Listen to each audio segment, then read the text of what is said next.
ए भैया, सब भोजपुरिया भाई लोग के हाथ जोड़ के पहले की छू करत है, प्रणाम करत है।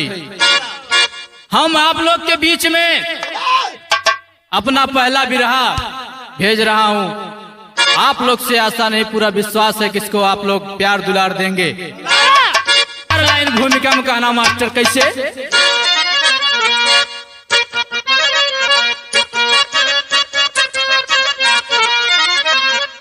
समय के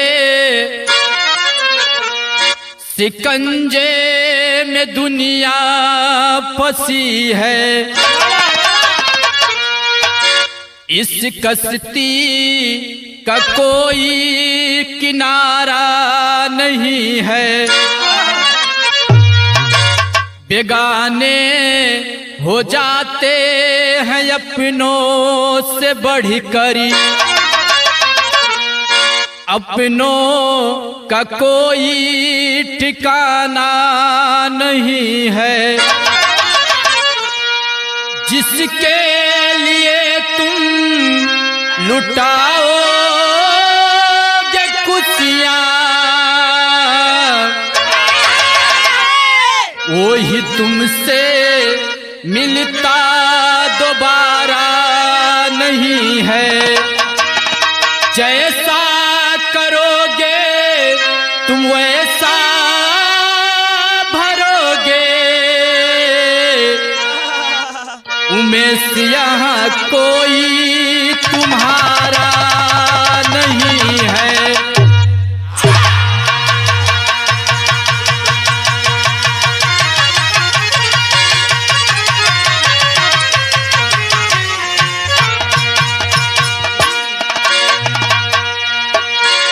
ए भैया, आज का समय ऐसा है कि आप जिसके ऊपर भरोसा करोगे, जिसके ऊपर विश्वास करोगे बाबूजी, जिसके लिए सब कुछ लुटा दोगे, आखिरी में जाके आपको वही धोखा देगा। लेकिन इस बात को कोई नहीं समझता है, जो जैसा करेगा उसके आगे वैसा ही आता है। हमारे गाने का शीर्षक यही है, जैसी करनी वैसी भरनी। एक लाइन नई नई गजल के टुकड़ा लगल मास्टर कैसे?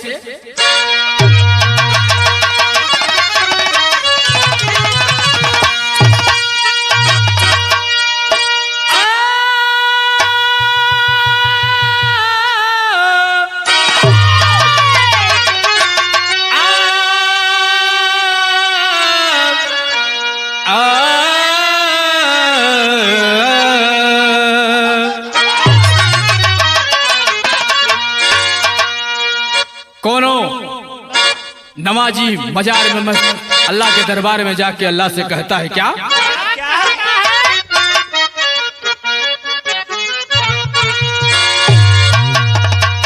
सुख सहरा में, अरे सुख सहरा में भी तू प्यास बुझा देता है। सुख सहरा में भी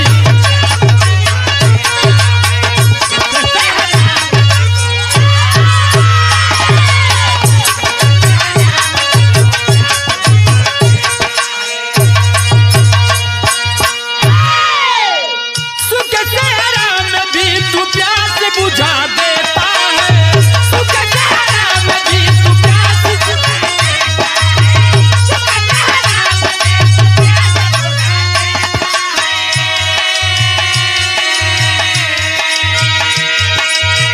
सुख सहरा में भी तू प्यास बुझा देता है। मौला दरिया में, मौला दरिया में, मौला दरिया में भी तू रास्ता बना देता है। मौला दरिया में भी तू रास्ता बना।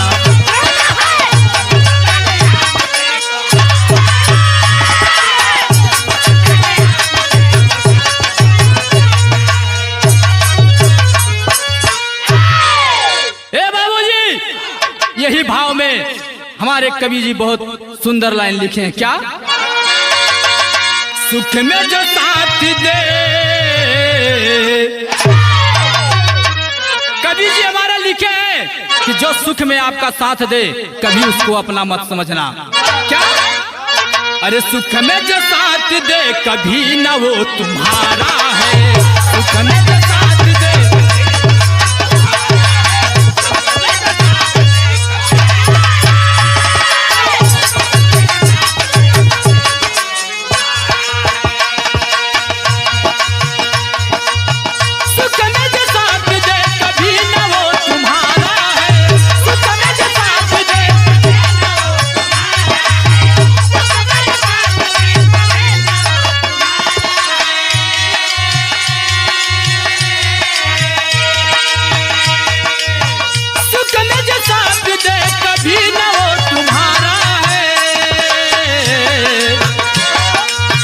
जो भी हारा है, जो भी हारा है बस ये अपनों से ही हारा है, जो भी हारा है बस ये अपनों से ही हारा है।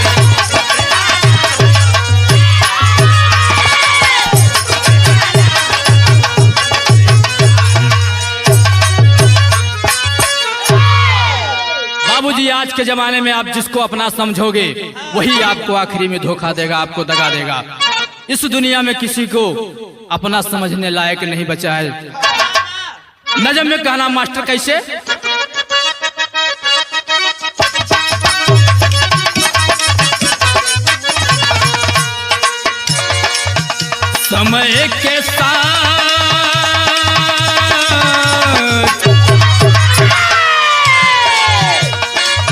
समय के साथ में इंसान बदल जाता है, समय के साथ में इंसान बदल जाता है, जो नहीं करने को वो भी कर जाता है।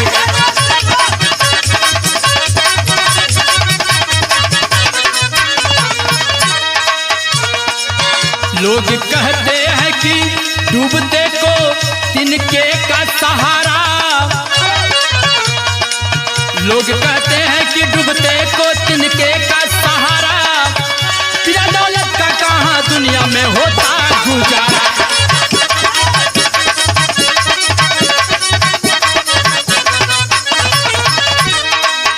कहानी का गवा प्रांत राजस्थान में रामलाल एक गरीब रहे, प्रांत राजस्थान में रामलाल एक गरीब रहे, 4 बेटी एक बेटा बदनसीब रहे।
राजस्थान प्रांत में कोटा के थोड़े के दूर पे रहे वाला जहां गांव का नाम मझवा गांव बताया गया बाबूजी।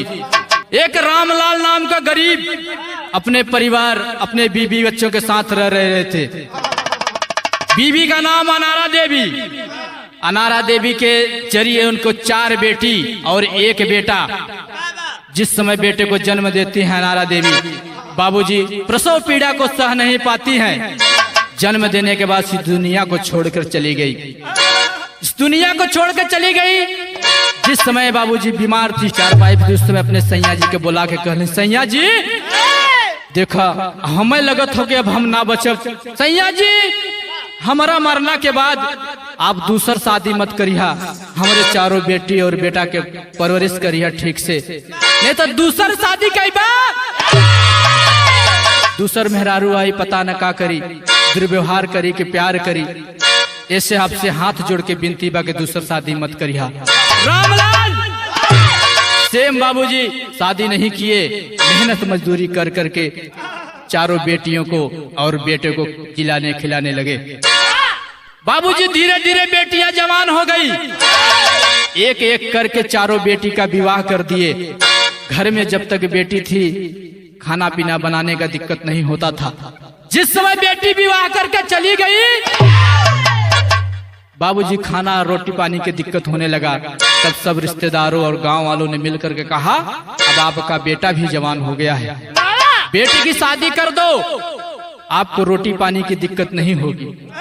रामलाल भी सोचे कि ठीक सही बात है, सब लोग सही कह रहे हैं, चलो कहीं रिश्ता अच्छा है तो बताओ, मैं बेटे की शादी करने के लिए तैयार हूं। और वो बेटा का नाम, जिसका शादी करने के लिए तैयार हुए, उस बेटे का नाम रवि बाबूजी। जिस समय रवि का शादी का बात किए हैं, शादी देख दुखुआरी हो गई। तो इस मझवा गांव से थोड़े दूर पर रहे वाला घनश्याम, जेकर एक ही बेटी बा, बेटी का नाम सीमा, सीमा से शादी का दिन पड़ गई। गीत लगल मास्टर कैसे?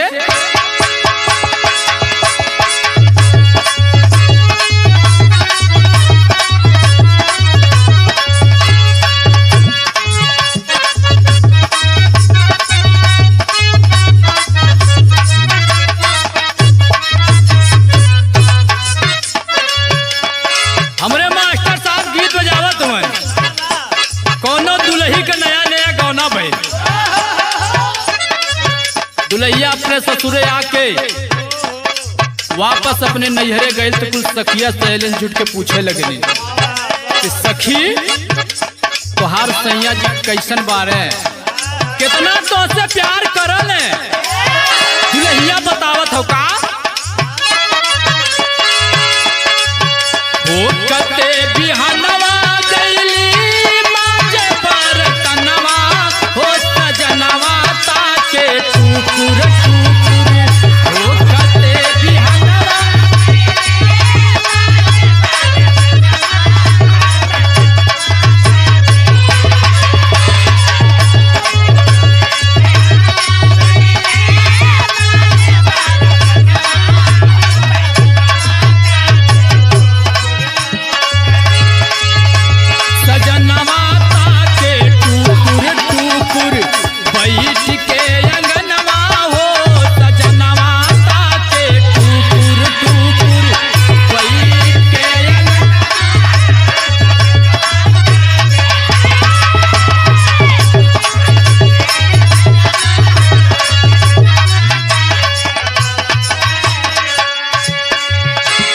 लेकिन हमारे गाना का भाव बा का,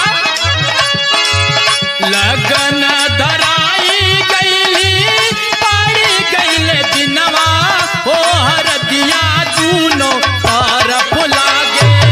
लगन धराई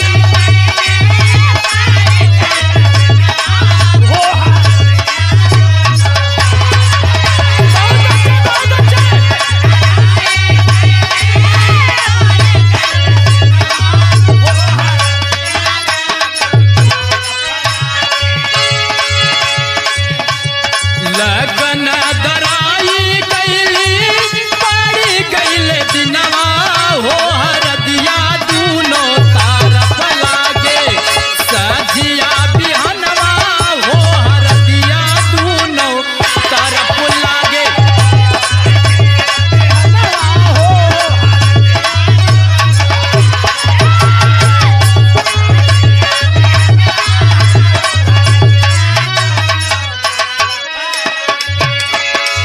बाबूजी लगन पड़ गई, दिन भी धरा गया, दोनों तरफ शादी की तैयारी होने लगी। कहते हैं बाबूजी शादी में जब तक हल्दी नहीं लगता तब तक शुभ नहीं होता है। वर पक्ष में और कन्या पक्ष में दोनों तरफ हल्दी का समारोह होने लगा। शादी के दिन बारात लेके गए, बारात लेके गए, शादी विवाह हुआ। वापस आए, हुआ क्या मास्टर? हित मित संगी साथी घरे आई गईले,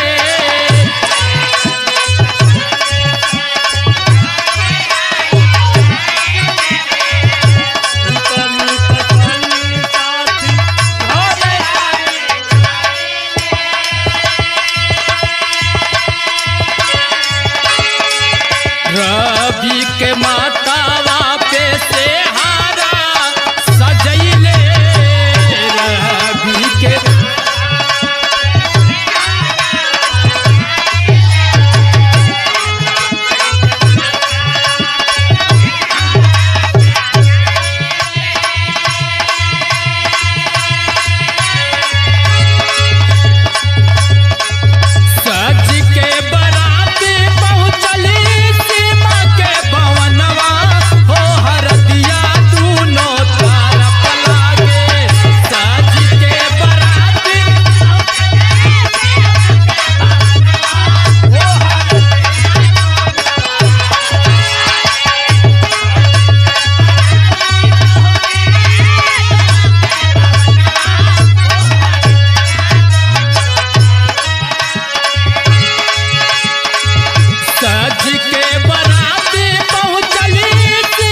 लगन पड़ गई, बारात गई, विवाह हुआ, विदाई हुआ, दुल्हन आई, सब लोग अपने अपने घर को विदा हो गए। घर पे विदा हुए सब लोग, वापस आप अपने अपने घर पे चले गए। यार धीरे धीरे रवि का और सीमा का जिंदगी बीतत हो। बीचों में एक घटना घट गई। रवि के बाबूजी माताजी पहले ही दुनिया को छोड़ के चली गई। रवि के पिताजी रामलाल जो थे वो भी अचानक बीमार होने की वजह से इस दुनिया को छोड़कर चले गए। रवि बैठ करके रोने लगा। सोचा कि माँ को तो देख नहीं पाया मैं, पैदा होते ही माँ मुझे मर गई। पिताजी आपने ही मुझे माँ और बाप का दोनों जन का प्यार दिया था, परवरिश किया था। आज इस दुनिया में हमको आप अकेला करके चले गए। बाबूजी रवि ले गया, गांव वालों के सहयोग से अपने पिताजी का दाह संस्कार किया। दाह संस्कार करने के बाद आया घर पे, धीरे धीरे मजदूरी करके रोजी रोटी चला रहा है, अपना परिवार चला रहा है। कुछ दिन के बाद 4-6 महीना बीतल, एक खुशी का मौसम आयल। एक गीत लगल, कैसे?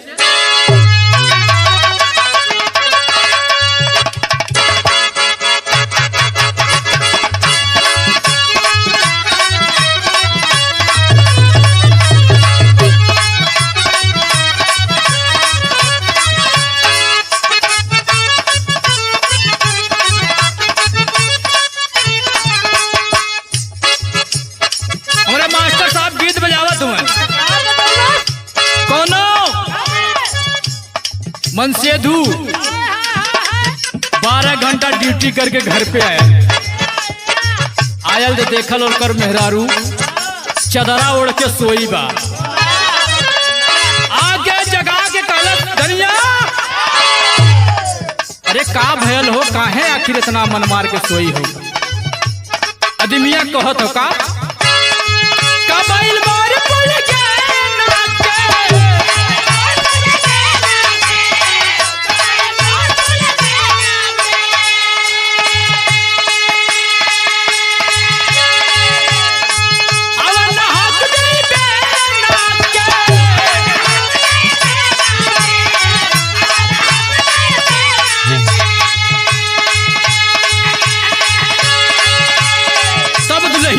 अपने सैया से का गरमी में बेची तू तराए ला पहुंचाइए तरफ तरफ तरफ। गरमी में बेची तू तराए ला पहुंचाइए तरफ तरफ तरफ। मालतान देही या में बरफ ये निर्दयिया महाराज। मालतान देही या में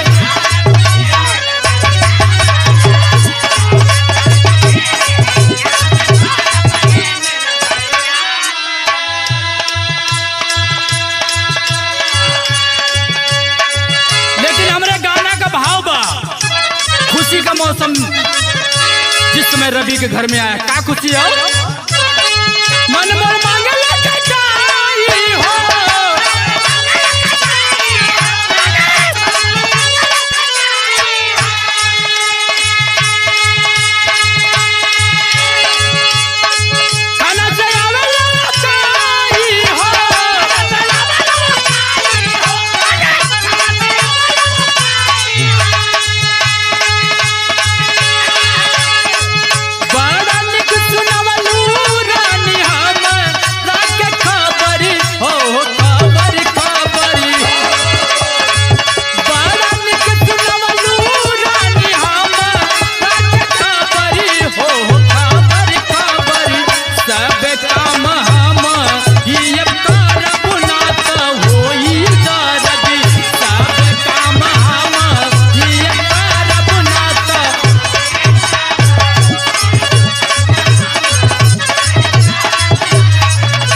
दुल्हिया कह लगल। आदमिया पूछे कि आखिर का खुशी बा?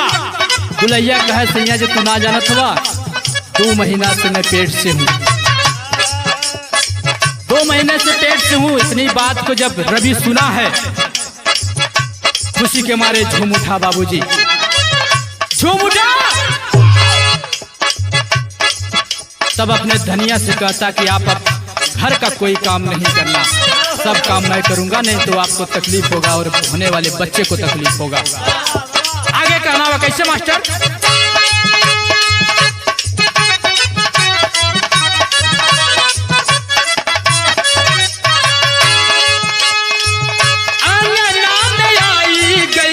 खुशी सब सोहर गावे, आंगना में आई गईली खुशी।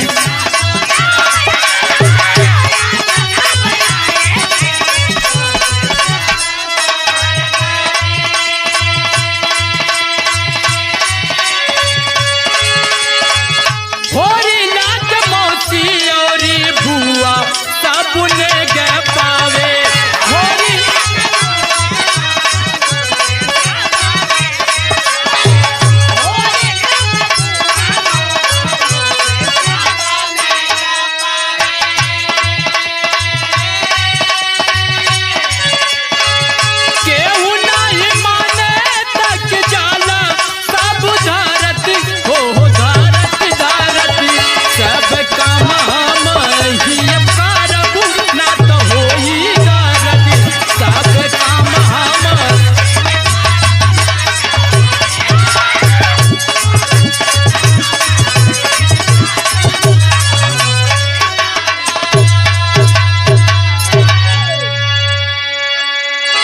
बाबूजी धीरे धीरे 9 महीना का दिन बीता। एक दिन अचानक सीमा को दर्द होने लगा। रवि उठा करके लेके गया हॉस्पिटल में, भर्ती कराया। वहां पे जाकर के सीमा पुत्र को जन्म देती है। जन्म देने पर रवि बाबूजी खुशी के मारे एकदम नाच रहा है। घर पे लेके आया, कलश धनिया अब वहां तक हम खुशी का माहौल न देखनी, बड़े दिन के बाद आज खुशी आयल बा, हम बरही करब। बाबूजी बरही का दिन रख दिया। ठीक 12 दिन के बाद बरही मना रहे हैं। पूरा नात रिश्तेदार सब जुटे हुए हैं, गांवपुर के लोग जुटे हैं, सब लोग नाच गा रहे हैं। बाबूजी धीरे धीरे घर के कार्य में सब व्यस्त हैं। धीरे धीरे समय बीत रहा है। अचानक 9-10 बजल बा बाबूजी। वही समय रवि के पेट में दर्द होने लगा। रवि के पेट में दर्द होने लगा, लेकिन दर्द को धीरे धीरे सह करके काम कर रहा है। घर का कार्य कर रहा है। जब बर्दाश्त नहीं हुआ तब जाके चारपाई पे लेट गया। चारपाई पे जब लेट गया तो दौड़ करके सीमा गई, पूछी सैया क्या हुआ, आखिर क्यों यहाँ पे आप सो गए, सब लोग आनंद उठा रहे हैं। रवि बोल रहा है सीमा मैं क्या बताऊं, आज अचानक मेरे पेट में दर्द हो रहा है जो मुझसे बर्दाश्त नहीं हो रहा है। बाबूजी पूरा माहौल गमगीन हो गया। जब पूरा माहौल गमगीन भइल बा तो भइल का मास्टर सोरठी में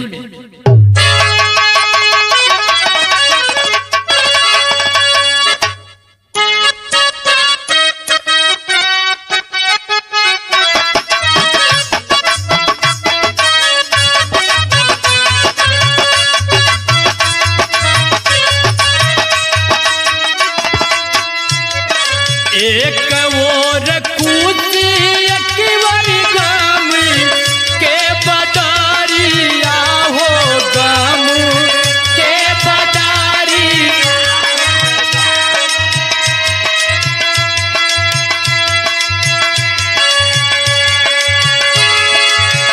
कोई गैल सीमा अबू लचारन हो रहा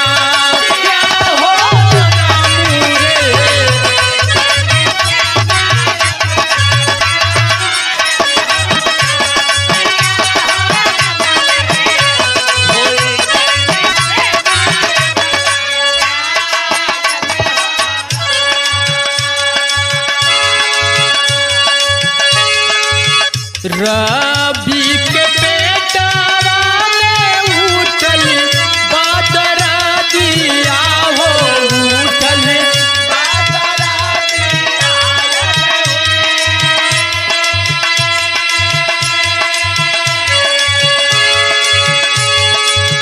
लागे नाही बाती अबू परान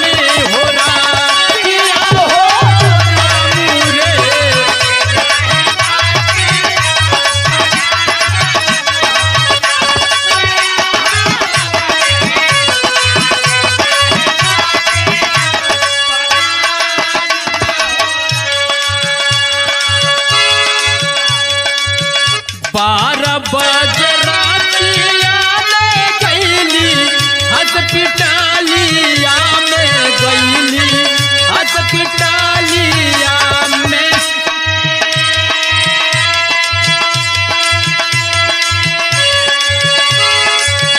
पैसा नहीं लागे अब लाचार ने हो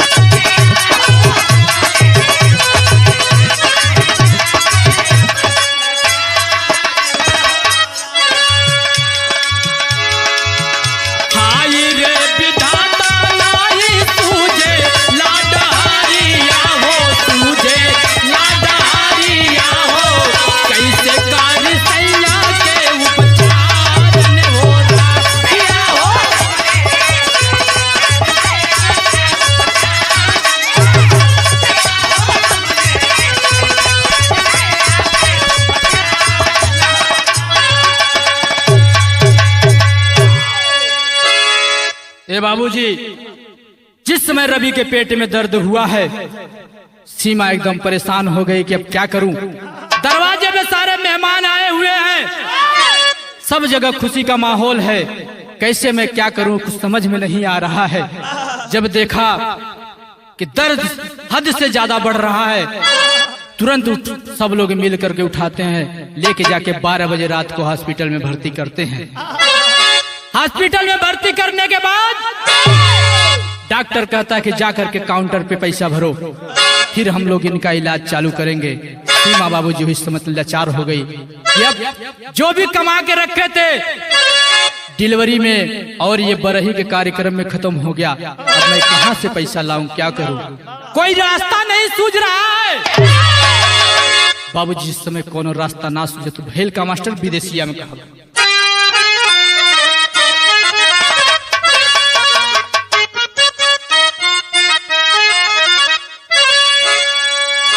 हाथी जोड़ी सीमा करे सबसे गोहरिया हो, कोई नहीं सुने लऊ के चारों ओरिया धरिया। डॉक्टर साहब से जाके धैली पयरिया हो, झर झर परी से ले दोनों रे नजरिया। तनवा के गहना बेची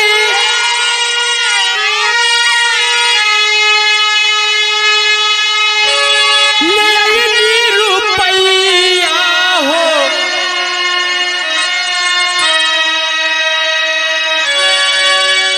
उड़ी गईले सुगना करे पवली ना दवैया।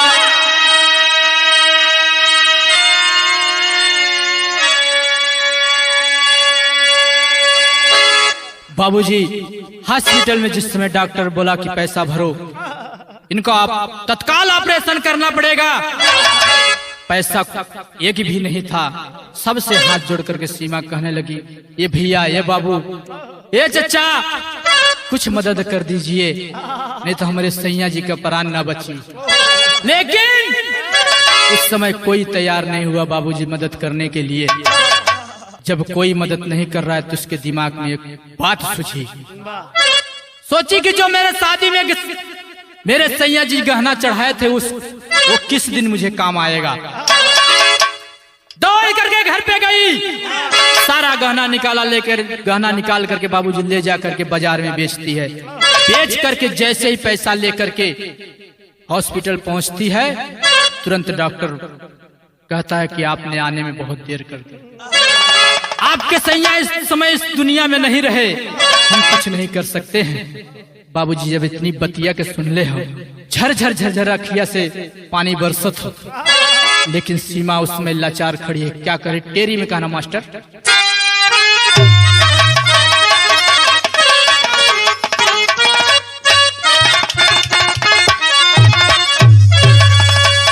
अरे जीवन की कश्ती अध जल में फंसी, अरे जीवन की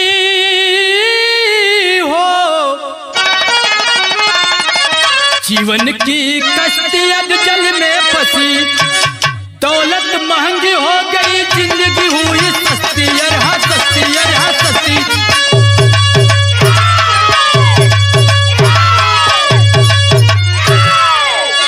बाबूजी अगर काश दौलत पहले मिल गई होती तो रवि की प्राण बच सकता था। रवि इस दुनिया को छोड़ के चला गया। गांव वालों के जरिए, रिश्तेदारों के जरिए लेके आती है, रवि की दाह संस्कार करती है। दाह संस्कार करने के बाद बाबूजी 13 दिन का बेटा लेकर के घर में आके सोचती है कि अब मैं इस बेटे का परवरिश कैसे करूं, क्या करूं, मुझे कुछ सूझ नहीं रहा है, कोई काम धंधा नहीं दिख रहा है। जब इतनी बतिया को सोचे बात अचानक मेरे दिमाग में एक बात आई। का तर्ज लग रहा मास्टर।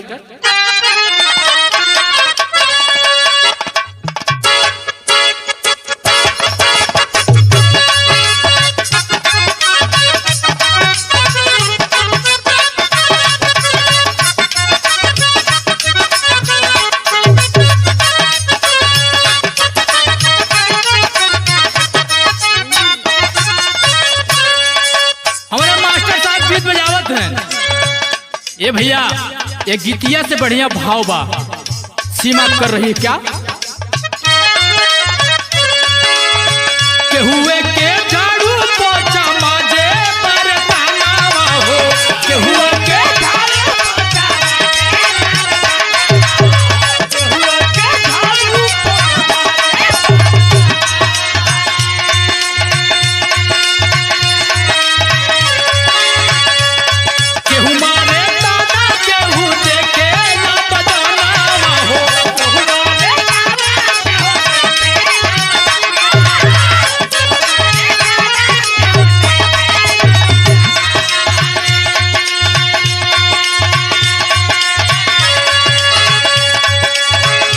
के करावेली पढ़ाई दुख उठाई माई, बेटा के करावेली पढ़ाई।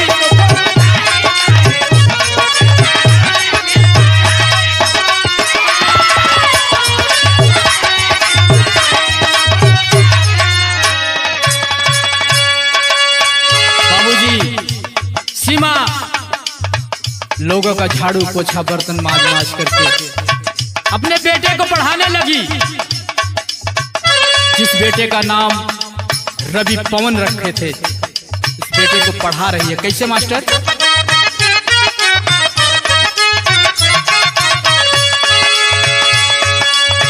पवन के रंग जब बुलाई में हटाती हो, पवन के में हटाती हो।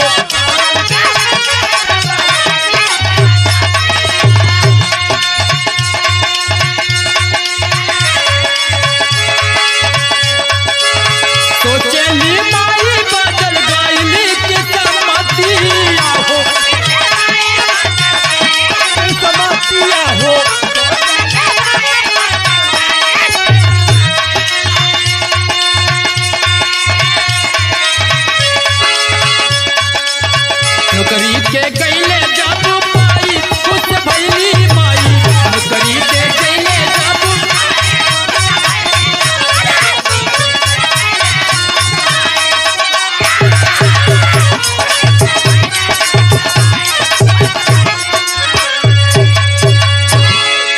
बाबूजी सीमा झाड़ू पोछा बर्तन कर करके पवन को पढ़ा करके उस मुकाम तक पहुंचाती है।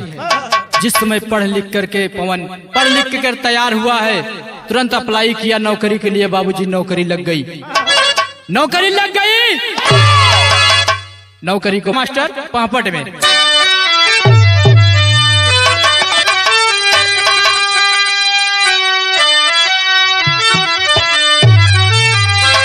अरे पावत नौकरी पवन गए बुलाई माई रोवेली, अरे दिल में सपना दूसर लिए सजाई माई रोवेली।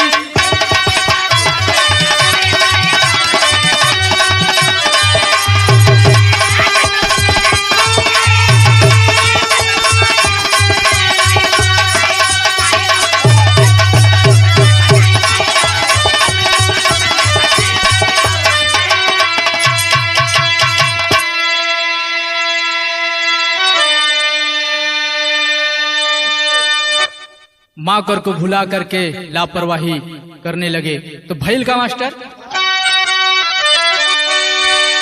सऊदी में जब जाए खातिर कैलन पलनवा हो, झरझर आंसू गिरे आंख से रोवेली मयनमा हो।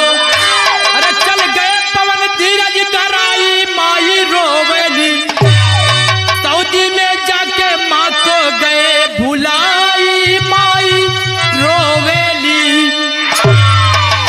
बाबूजी यहाँ से वीजा बनवा करके तुरंत प्लेन पकड़ते हैं, सऊदी अरब चले जाते हैं।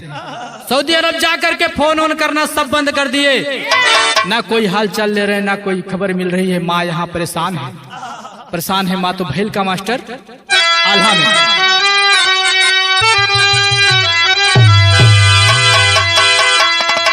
माता ना कुमाता होली, अरे जानला जहन्नम ये भैया।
बाबूजी पवन जिस समय सऊदी अरब गया है, गांव घर परिवार सब भूल गया है। वहां पे जाकर के जिस ऑफिस में नौकरी कर रहा था, वहीं पे नौकरी कर रही थी एक शबनम नाम की लड़की से। बाबूजी उसको मोहब्बत हो गया, प्रेम हो गया। दोनों जीने मरने की कसम खाने लगे। जिस समय कसम खाने लगे बाबूजी, तो पवन कहा चलो हम दोनों मिलकर के शादी कर लेते हैं। दोनों शादी कर लिए। शादी करके खबर दिए अपने गांव में माँ को। माँ जिस समय इस बात को सुनी है, अपना कपार पीटने लगती है कि अब मैं गांवपुर को नात रिश्तेदार को क्या मुंह दिखाऊंगी। आपने ऐसा कर दिया। बाबूजी तुरंत माँ सोच रही कि अब क्या करूं। खबर देता कि माँ अब आपको घबराने की जरूरत नहीं है, सऊदी से आ रहा हूं मैं, आपको लेके चलूंगा सऊदी पे, वहीं पे रहेंगे हम लोग, आपको सब कुछ मिलेगा, कोई दिक्कत नहीं होगी। माँ बोली बेटा ठीक है, जैसा तू कह रहा है वैसे ही होगा। गांव में आता है, जितना जगह जमीन घर द्वार था बाबूजी सब बेचवा देता है माँ से। माँ से बेचवा करके माँ को बोलता है चलो माँ हमारे साथ में। माँ को लेकर के जाता है। एयरपोर्ट पे जब पहुंचता है गेट के पास ही बोलता है माँ यहीं बैठ तू, मैं अपनी टिकट चेक करके आता हूँ। गया, टिकट चेक करने के बहाने गया, जा करके वहां पे जहाज में बैठ करके तुरंत सऊदीया निकल जाता है। माँ को वहीं एयरपोर्ट पे छोड़ देता है बाबूजी। माँ को छोड़ करके जिस समय चला गया, माँ ढूंढने लगती है कि बेटा हमारा कहाँ गया। जाकर के काउंटर पे पूछती है कि सऊदीया जाने वाली प्लेन कब है? काउंटर ऑफिसर बोलता है सऊदीया जाने की जहाज तो सुबह में ही निकल चुकी है। माँ परेशान हो जाती है कि अब मैं क्या करूं। माँ वहां से सोच करके निकल देती है। मांगते खाते, भीख मांगते खाते बाबूजी 4-5 दिन के बाद अपने घर पे पहुंचती है। पैदल चल के वहां पे पहुंचती है। जाकर वही अपने घर के दरवाजे पे बैठती है। जैसे दरवाजे पे बैठी है, जो घर को खरीदा था मालिक, तुरंत उसको पता चलती है कि बुढ़िया माँ आके वहां पे बैठ गई है। तुरंत आता है, डांट करके भगा देता है। बोलता है यहाँ पे अब तुम्हारा क्या है जो आके यहाँ पे बैठी हो, अब यहाँ से चली जाओ। माँ तुरंत वहीं पैर पकड़ के गिड़गिड़ा के रोने लगती है। बाबूजी अब मैं कहाँ जाऊँ, मेरा बेटा मेरे साथ गद्दारी कर गया, मुझे छोड़ के बाबूजी सब बेचवा करके पैसा वैसा लेकर के चला गया, अब मैं कहाँ जाऊँ। जब उसकी दुख भरी कहानी सुनता है घर का मालिक, कहता है ठीक है, जब तक आप जिंदा हो तब तक इस घर में रहो, जिस दिन आप मर जाओगी उस दिन मैं अपने घर को ले लूंगा। बाबूजी बूढ़ी माँ रहने लगती है। हमेशा उसको टेंशन, चिंता सताए रहता है। चिंता में बाबूजी न खाना पीना कुछ अच्छा नहीं लगता है। धीरे धीरे 4-6 महीना का दिन बीतल, बूढ़ी माँ दुनिया को छोड़ के चली गई। दुनिया को छोड़ के चली गई। गांव वाले मिल करके उसका दाह संस्कार करते हैं। दाह संस्कार करने के बाद इधर सऊदीया में पवन एकदम मौज कर रहा है। सऊदीया में पवन और शबनम के जरिए एक पुत्र पैदा हुआ है। पुत्र का नाम बाबूजी अंकित बताया गया। अंकित धीरे धीरे खेलत कूदत पढ़त लिखत जवान भइल बा। बाबूजी बताया जाता है जो जैसा करता है उसको वैसा मिलता है। जवान भइल बा तो भइल का मास्टर सदर में।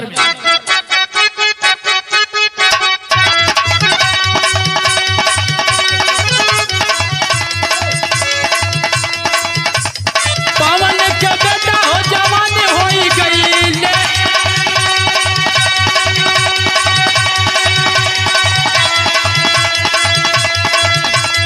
अपने मरे जिस लिए सदिया रचा,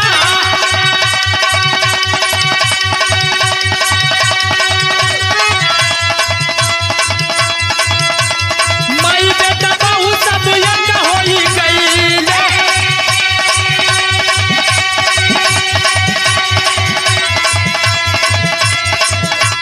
छोटी छोटी बात पे होला तकरार,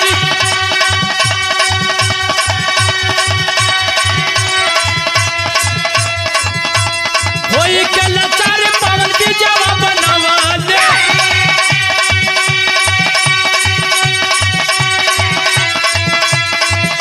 अपने गाँव तब गई होया,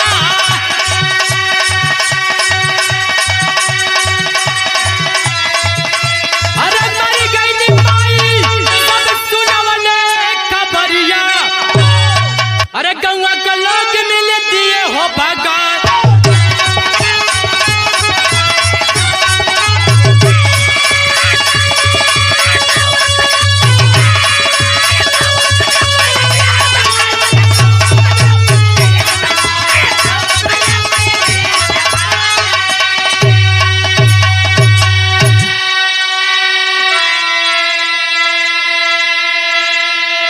बाबू जिस समय पवन का बेटा जवान हुआ है, अंकित जिस समय जवान हुआ है, वो भी अपने मन मर्जी से करने लगता है। वो भी जाकर के प्यार करके एक रोजी नाम के लड़की से शादी कर लेता है। शादी करके शबनम, पवन और रोजी तीनों एक हो जाते हैं। तीनों एक होकर के पवन को सताने लगते हैं। बाबूजी छोटी छोटी बात पे तकरार करने लगते हैं। पवन लाचार होकर के वीजा बनवा के तुरंत इंडिया आता है। इंडिया जिस समय आता है तो गांव के लोग मिलके पूछते भैया आप कौन हो, तो बताता है कि मैं रवि और सीमा का बेटा पवन हूँ। पूरा गांव के लोग कहते हैं कि आपकी माँ तो मर चुकी, इस दुनिया में नहीं है, मर गई, हम लोग उसका दाह संस्कार कर दिए। आप इस गांव में किस लिए आए हो? फौरन इस गांव से दफा हो जाओ। तुरंत गांव के लोग उसको भगा देते हैं। जिस समय भगा दिए बाबूजी तो खड़ी में कहना का मास्टर,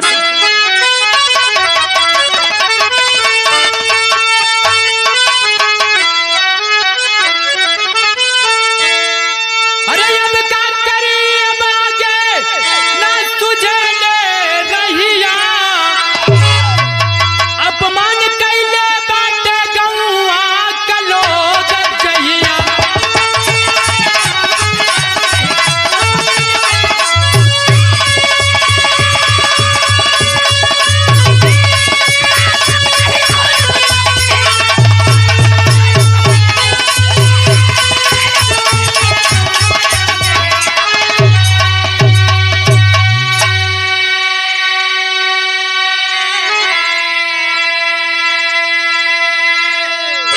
जिस समय गांव के लोग भगा देते हैं उस समय पवन सोचता है अब क्या करूं, अब मैं हमारे आगे कोई रास्ता नहीं दिख रहा है।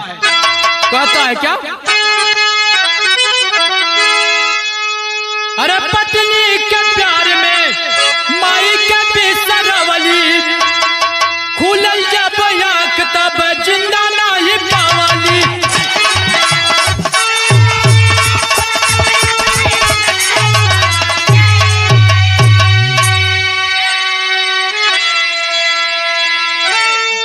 अरे सुत गए पटरी पे चल रेल के पहिया, अपमान कैले बात गौआ के लोग चली।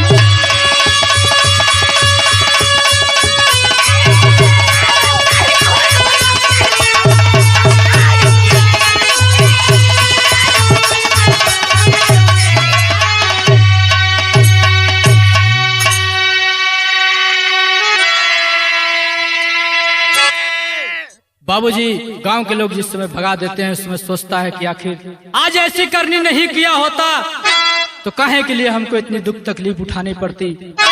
सोचता है अब क्या करूं, आगे कोई रास्ता नहीं दिख रहा है। जा करके रेल के पटरी पे सो जाता है। बाबूजी ट्रेन से कट के अपनी जान देता है। कहना बा कैसे, अरे माई और बाबू के जे दिल दुखाई, अरे सोच समझ कर रिश्ता न बनाई।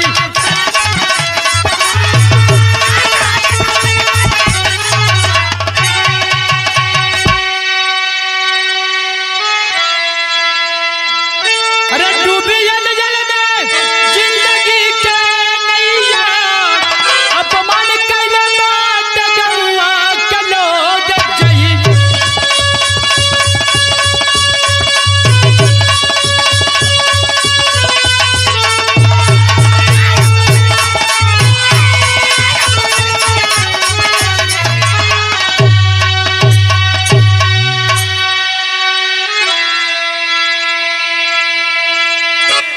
बाबूजी आज के समय में जो सोच समझ कर रिश्ता नहीं बनाएगा, रिश्ता नहीं निभाएगा, जो जैसा करेगा उसके सामने वैसा आएगा। आखिरी में गुरु घराने का परिचय बा कैसे,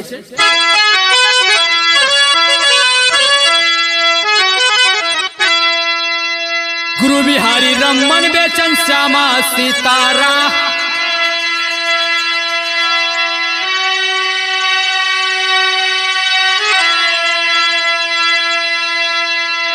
विश्वनाथ भोला संग झूमे यादो सियारा।